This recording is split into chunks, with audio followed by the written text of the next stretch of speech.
नमस्कार। Covid response team Delhi की तरफ से आप सभी का स्वागत है।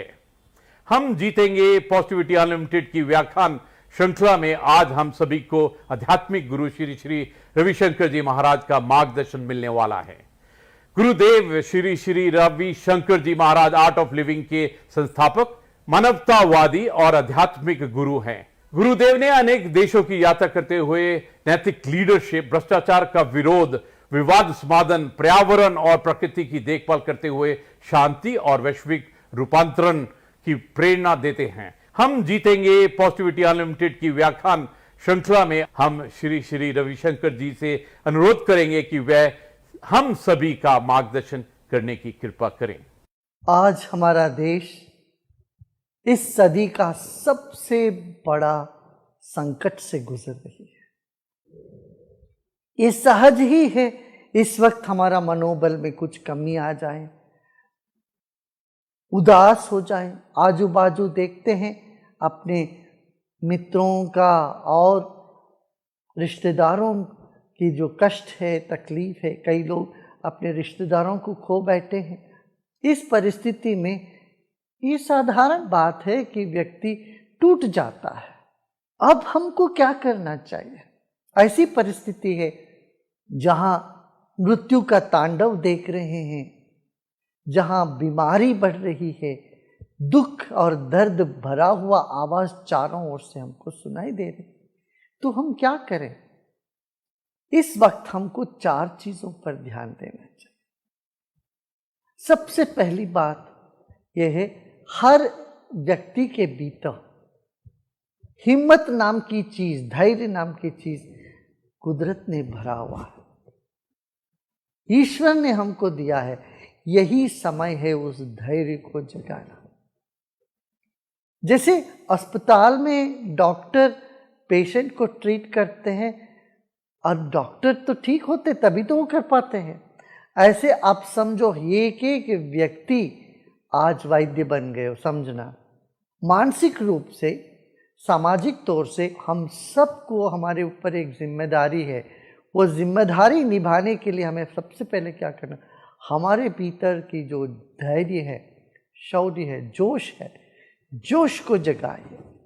जोश को जगाने से उदासीपन अपने से दूर हट जाएगा और यही समय है वो जोश जगाने का और होश संभालने का। दूसरी बात है होश संभालना। होश संभालने से हम भावुकता में आके बह नहीं जाएंगे, जिससे हम बाद में अफसोस करते रहेंगे। जब भी भावुकता से हम बह जाते हैं, बाद में अफसोस होता है। इसलिए दूसरी बात यह है कि हम अपना होश संभालें। अपना दुख तो बड़ा है ही, मगर जब हम दूसरों के साथ देखते हैं उनका दुख हमसे भी बड़ा है, तो इससे भी हम सेवा प्रवृत्ति में लगने का सहज ही प्रेरित हो जाएंगे। तो सबसे पहली बात क्या है? अपने भीतर का जोश जगाएं, धैर्य को बनाए रखें।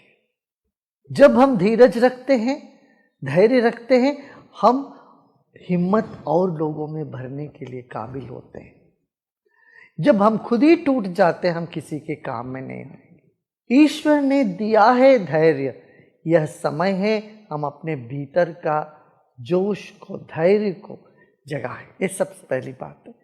दूसरी बात क्या है? हम सबके भीतर करुणा है। जब सब पार्टियां हो रही है, जब सब बढ़िया है, मौज कर रहे हैं, उस वक्त करुणा की क्या आवश्यकता है? करुणा का कब आवश्यकता है? जब व्यक्ति उदास है, दुखी है, दर्द से पीड़ित है, यहां करुणा अपने भीतर जगाएं। करुणा जगाने का मतलब यह है कि हम सेवा कार्य में लग जाएं। अपने से जो हो सकता है वो सेवा हम दूसरों को करें। आपने सुना होगा, एक नर्स, उसकी खुद के परिवार में किसी की मृत्यु हो गई, मगर वो अस्पताल में डटी रही, सेवा करती रही, ताकि उनको पता था कि और यहाँ जो मरीज है उनका देखभाल करने का जिम्मेदारी है मेरे ऊपर है। ये इस भाव से वो सेवा में डटी रही। तो करुणा और सेवा का मनोभाव हम अपने भीतर जगाएं। सबके भीतर है ये, ऐसा नहीं है कि नहीं है, कहीं से हमें लाना है। हर एक व्यक्ति के भीतर छिपी हुई है सेवा भाव। तो यह समय है उस भाव को प्रकट करने का। सेवा में लग जाएं, तब भी हमारा मनोबल बढ़ जाता है। ये दूसरी बात। तीसरी बात यह है, जैसे हमने कहा, जोश को तो जगाया, मगर होश संभालना है। जो नियम है, कानून है, उसका पालन करते रहना है, औरों को भी उसे प्रेरित करते रहना है, होश संभालना है। ये भी बड़ा आवश्यक कदम है हम सबको उठाने के लिए। क्यों? जब हम दुखी होते हैं, हमारा मन में अस्थिरता आती है, हम अस्वस्थ लगते हैं मानसिक तौर पर, तब होश को बैठते हैं।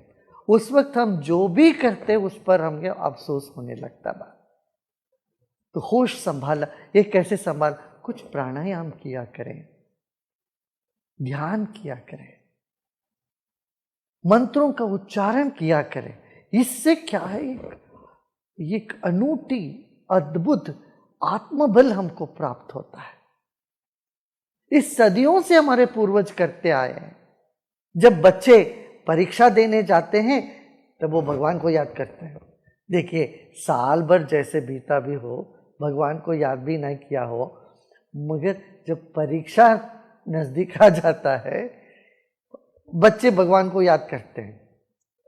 तो ऐसे ही ये मनुष्य जीवन का सबसे बड़ा परीक्षा है।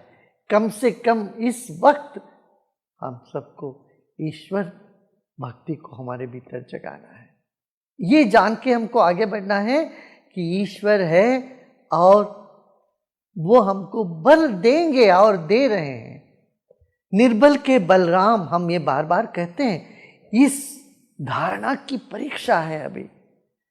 हम निर्बल है। ये वायरस जिसको हमने देखा भी नहीं, देख भी नहीं सकते हैं, उसके साथ लड़ना पड़ रहा है। हम अपना कमजोरी को, अपनी अशक्तता को इस वक्त इतना साफ साफ महसूस कर रहे हैं। कम से कम इस वक्त हमें ये भूलना नहीं चाहिए, निर्बल के बलराम। ये बात हम सब अनुभव कर रहे हैं, असहायता अनुभव कर रहे हैं।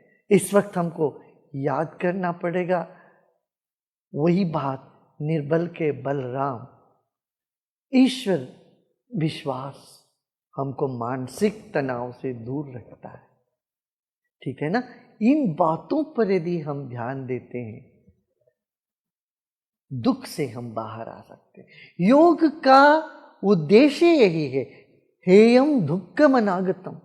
जो दुख अभी आ रही है, आया नहीं, उसको रोकना है, ये योग का है। और जो दुख आ गया उससे बाहर निकलने के लिए भी योग है। योग, प्राणायाम, ध्यान, इसको तो हमें जीवन में अपनाना चाहिए।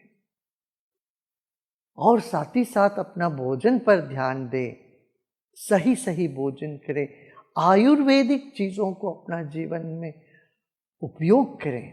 हल्दी लीजिए, अमृत लीजिए, गुडोची अमृत, यष्टि मधु। कोविड के बाद भी बहुत कमजोरियां होती है शरीर में। इस कमजोरी से बाहर आने के लिए भी हमें योग और आयुर्वेद का शरण में जाना पड़ेगा। जीवन में जितने भी कष्ट आए उन सब कष्ट से बाहर निकालने के लिए ईश्वर विश्वास हमको बल देगा, आत्मबल को बढ़ाएगा। अंत में एक बात, दिन भर नकारात्मक बातें सुनो मत, देखो मत। आप टेलीविजन के जरिए, माध्यम के जरिए, लोगों के जरिए बात क्या होती है, एक ही बात होती है, क्या बीमारी बीमारी बीमारी। नहीं, इससे हट के कुछ सकारात्मक बात करें, पॉजिटिव बातें करें। बातों से बढ़ जाती है समस्या, जो भी है, और बातें करते रहने से उसी के बारे में बढ़ता ही, बट वो कम नहीं होने वाला है। इसलिए नकारात्मक मानसिकता और नकारात्मक बातों से हमें बचना चाहिए। जितना कम हो सके उतना कम करना चाहिए इन बातों। और जो वातावरण जो बोझिल लगता है उसको हल्का करने की हर व्यक्ति कोशिश करे। ये निश्चित है हम अवश्य इस संकट से बाहर आएंगे और विजेता बन के आएंगे। जब भी कोई ताकत हमको दबाने की चेष्टा करी, हम और बलवान होके उससे निखरते आए हैं। इस बात को हम याद रखें। हाँ, याद है ना?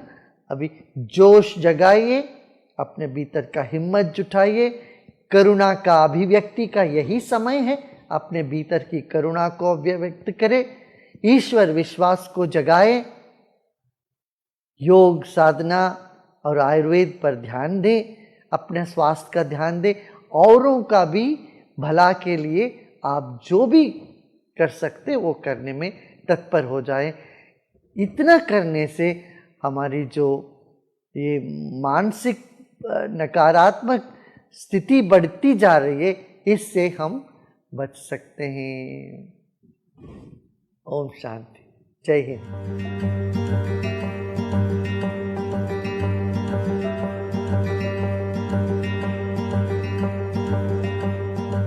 हम जीतेंगे पॉजिटिविटी अनलिमिटेड की व्याख्यान श्रृंखला के क्रम में आज हम सभी को भारतीय परोपकारी उद्योगपति